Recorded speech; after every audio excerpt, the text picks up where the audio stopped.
Welcome to Understand the Math.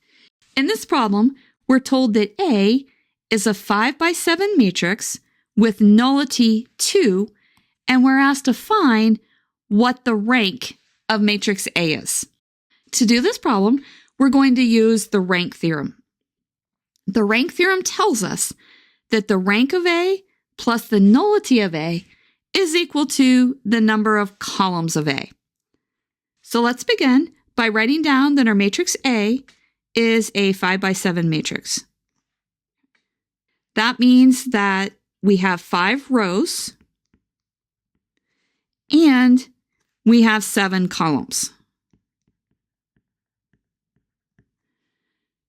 Now let's go ahead and let's use our rank theorem. We have the rank of A plus the nullity of A is equal to the number of columns of A.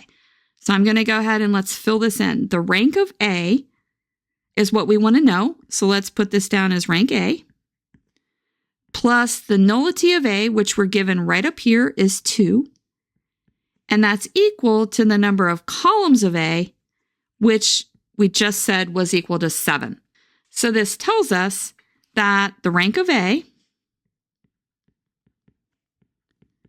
is 7 minus 2. And we can write down that the rank of A is equal to 5. The rank of a matrix tells us a lot of information about our matrix. If this video has been helpful to you, please consider subscribing to my channel. Keep believing in yourself and have a great rest of your day.